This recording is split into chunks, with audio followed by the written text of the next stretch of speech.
Responsibility for the Paris attacks. It said the attacks were to punish France for its involvement in the conflicts in Syria and Iraq and for its attitude towards Islam.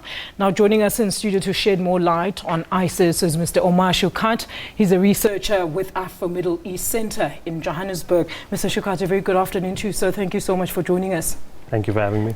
Look, help us understand what is ISIS. Where do they emanate from? Well, I mean, look, it's a very complicated topic, obviously, but let's just put it this way. Since the American invasion of Iraq and the destruction that was caused in the country, there was a group of rebels, insurgents who never agreed to the American invasion, were not in favor of the new government that they put in place, who initially were put down by the Americans in 2006. I mean, at that time it was a very nascent group, but after the Americans left, I mean, they were able to grow into a much bigger insurgency. When the Syrian crisis unfolded, then they moved into Syria as well.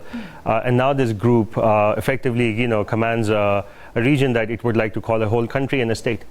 Look, Omar, they claim to base their beliefs and actions also on religious principles. But I mean, we've seen that the Islamic community has strongly condemned this. What is the truth then? Well, I mean, look, with Islam, it's one of those things. As many Muslims there are as many Islams.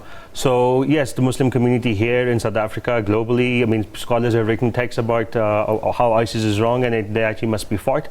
But they have their own interpretation, and it's a little extreme. But I think more than the ideological factor over here, what needs to be understood is that the material reality on the ground in Iraq and Syria. I mean, in Iraq, we're really talking about a very oppressive regime under Saddam Hussein, and the last 12 years has seen nothing but violence. In that environment, we have at least one or two generations growing up who've seen nothing but violence. Violence is normalized for them. It's beheadings, people blowing up is normal life for them. So when we see their actions, I mean, whether they justify it or not, for them it's quite normal. Omar, speaking of material on the ground, we've heard rumors about who actually funds or who's possibly funding the militants. Take us through what you know about how they really operate. Again, it's different people, different analysts have different information on this.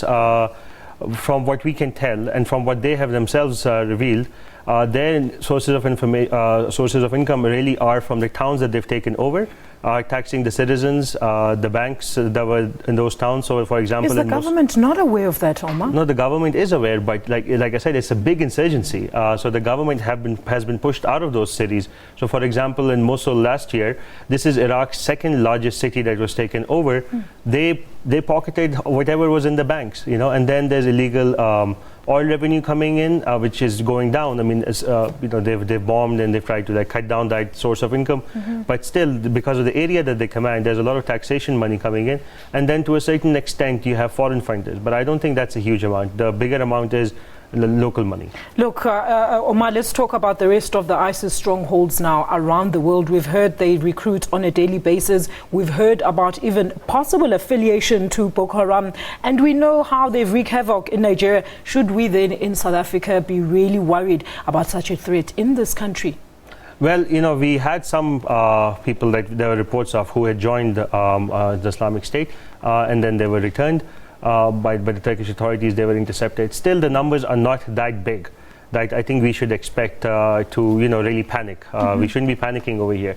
But also, I think we need to be careful because there is a lot of hysteria sort of going around. So when people are saying that ISIS has provinces or that they have regional affiliates, it doesn't necessarily mean much. Boko Haram's reality remains what it is before ISIS and after. So when they say we pledge our allegiance to the Islamic State, yes, I wouldn't necessarily see it as a growth of Islamic State in terms of its operational and logistical reach. It's a stunt game, it's a propaganda game, which a lot of people would like to play to gain more attention. Similar things were happening when Al-Qaeda was the big news, 10 years ago. Random people across the globe would say, I am with Al-Qaeda. Yes.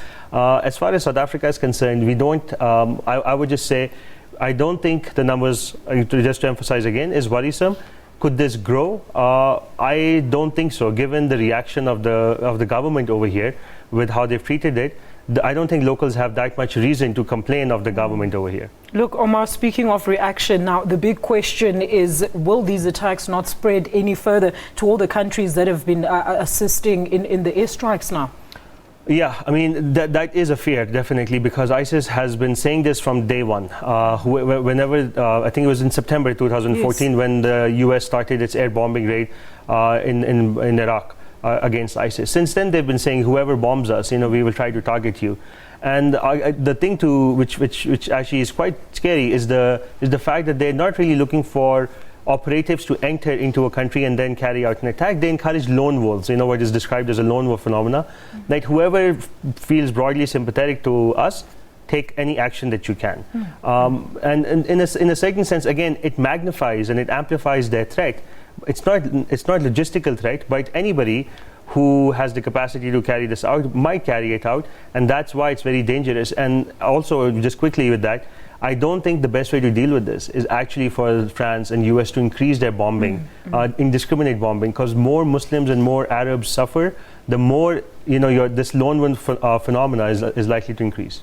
Omar, before I let you go, what are the 4 things we need to know about ISIS? Well, first of all, I never thought about 4 things in this way, but I'll just quickly try to roll off some stuff. The first thing is, as much as they would like us to think this is a religious movement, we should not buy that propaganda, because really this is propaganda from them. And then second thing is, they would actually like Europe to shut down its borders to the refugees, because the people leaving from their area under control is actually evidence that people are not happy with them. So they want people to stay, it makes them look like a bigger entity than they are. Absolutely. So that's the second thing. The third thing is, we actually must remember, despite whatever claims are made, we actually know very little. The first-hand information, even with myself, who devotes a lot of time researching, first-hand information is quite minimal. So we should take most claims with a bit of skepticism, a healthy sense of skepticism. And I guess the last thing is, look, this is a militancy, yes, but more militancy by the world powers will only make things worse. ISIS might go away, but some new incarnation will come along. Just like Al-Qaeda was reduced, ISIS came. We don't want ISIS version 2. So the population really should be asking world powers to deal with this problem differently. Omar, thank you so much for your time and knowledge here. So, well, that's Omar Shaukat of the Afro-Middle East Center, elaborating the Paris attack saga with us here in studio.